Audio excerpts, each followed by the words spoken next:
여러분 안녕하세요. 타로 알려주는 남자입니다. 오늘은 메이저 카드 9번 은둔자 카드에 대해서 보도록 하겠습니다. 은둔자 카드는 되게 단순한 카드입니다. 딱 보기에도 어떤 도인처럼 이미지가 표현되어 있죠. 자기만의 어떤 세계관, 자기만의 깊이, 자기만의 철학, 자기만의 어떤 전문성의 분야는 확실히 있지만 전문성이 있다는 얘기는 그 밖에 비전문적인 분야도 있다는 거거든요. 즉, 그 밖의 분야에 대해서는 소통이 되지 않거나 자기만의 철학이나 세계관이 너무 강한 인물 정도로 이해하시면 될 것 같습니다. 다른 카드의 덱을 봐도 그림의 표현이 비교적 단순하게 표현되어 있는 걸 볼 수 있는데요. 은둔자 카드를 스토리 라인으로 이해하더라도 인간 세상, 세속적인 세상에서 자기의 어떤 그 사상이나 어떤 신의 말씀을 전하다가 나중에 산으로 들어가게 됐다. 그 안에서 묵묵히 자신의 믿음과 철학을 바탕으로 수행을 하는 사람이다. 이렇게 스토리가 있는데 사실 스토리를 듣더라도 되게 단순하죠. 자기만의 세계관이 그만큼 강하고 주변 다른 인들에게 소통이 되지 않는다. 비전문적인 분야도 있다. 이 정도 구조인 겁니다. 그런데 은둔자 카드가 어렵게 느껴지는 분들은 왜 그런 거냐면 수비학적으로 구가 완성수라는 의미가 있잖아요. 완성수다, 완성이다 이렇게 얘기하면 굉장히 우리는 모든 조건을 다 충족한 것 같거든요. 그런 이미지나 선입견이 떠오르는데 하지만 은둔자 카드 그리고 메이저 카드가 21번까지 있죠. 그 안에서 이제 9번에 해당되는 은둔자 카드가 의미하는 완성이라 함은 모든 분야에서 완벽하다라는 게 아니라 완성된 분야가 있다는 얘기예요. 즉 전문성이 있다는 말이 되는데 전문성이 있다는 말은 그렇지 않은 부분이 존재한다는 의미이기도 하죠. 사회에서 전문가라는 표현이 자주 쓰이는데요. 땡땡땡 전문가, 뭐뭐의 달인이라는 말은 전문적인 분야가 아닌 다른 영역에서는 전문성이 크지 않다는 역설적인 표현이기도 합니다. 즉 은둔자의 그 전문적인 분야나 집중하는 영역이 무엇이냐에 따라서 실전에서 긍정이냐 부정이냐 할 수 있거든요. 만약 은둔자의 전문성이 예를 들어서 내담자 힘든 상황에 조언을 해줄 수 있는 분야라면 그는 그 내담자에게 전문가이고 조언가일 수 있는 거죠. 하지만 은둔자의 그 전문성이라는 게 그만큼 그의 고민이 깊어진 것을 대변한다. 그러면 어려움이 점점 깊어진다. 고뇌가 깊어진다. 이런 의미가 될 수 있습니다. 은둔자의 전문적인 분야 외에 그 소외받는 영역에 또 어떤 특정인의 내담자와 관계를 맺고 있는 사람이 있다면 내담자와 소통하지 않으려는 인물일 수 있습니다. 그럼 그의 전문 분야는 특수한 분야가 아니라 자신의 생각만 고집하는 것일 수도 있습니다. 대화가 안 되는 거죠. 융통성 없는 환경이나 소모적인 비용만 지출되는 또는 돈이 안 되는 분야에만 몰입한다거나 이런 모습일 수도 있습니다. 개인적인 데이터긴 하지만 실전 해석에서는 소통이 안 된다라는 의미와 같이 다소 부정적인 의미로 자주 조금 등장하는 걸 본 적이 있는데요. 하지만 이 카드가 부정적인 카드라는 건 아니고 어쨌든 전문적인 분야에 대해서 묻는 질문 또는 전문적인 분야는 확실히 가지고 있는 것이기 때문에 자기만의 그 세계관이나 철학이나 전문적인 분야에 대해서 너무 고집하지 않는다면 충분히 좋은 의미로도 많이 등장할 수 있는 카드가 되겠습니다. 은둔자 카드를 수비학적으로 이해해 보도록 하겠습니다. 수비학적으로 숫자 9는 완성수다 이렇게 이야기를 하는데요.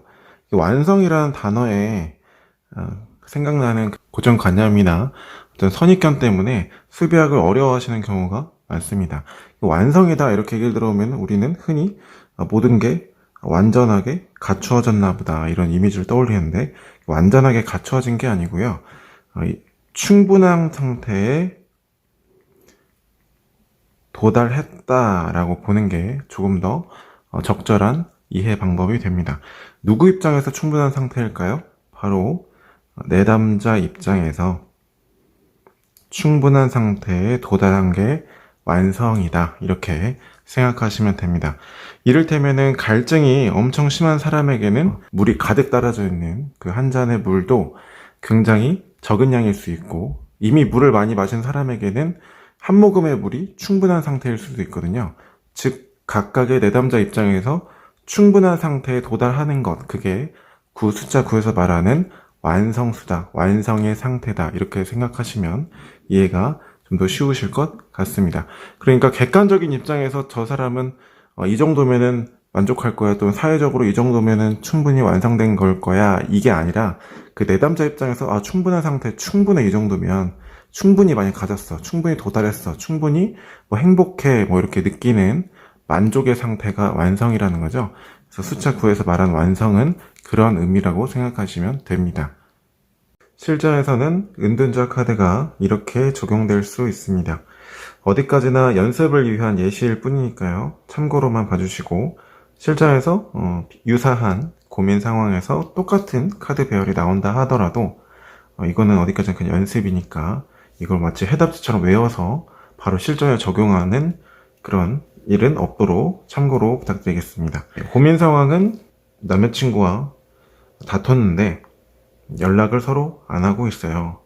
우리 관계가 어떻게 흘러갈까요? 뭐 이렇게 봤다고 해볼게요. 뭐 연락을 안 한 지는 하루 정도 됐다고 해볼게요. 우리 관계 어떻게 될까요? 뭐 연락은 올까요? 뭐 이런 식의 유사 질문들이 있죠? 한번 이 카드 배열에서 알아보도록 하겠습니다. 첫 번째 카드는 이 내담자의 내면에 대한 카드입니다. 내면 상황. 그 두 번째 카드는 상대방의 내면 상황에 대한 카드. 세 번째 카드는 두 사람의 현재 관계에 대한 카드. 마지막 카드는 앞으로의 흐름, 두 사람 관계의 흐름에 대해서 봤습니다. 첫 번째 카드, 교환 카드. 아마도 내담자는 본인의 것을 다 보여주고 이렇게 털어놓고 소통할 마음까지는 없지만 그래도 잘 화해해보고 싶고 이 위기를 잘 극복해보고 싶고 좀 이렇게 중재하고 싶은 그런 마음이 보여져요.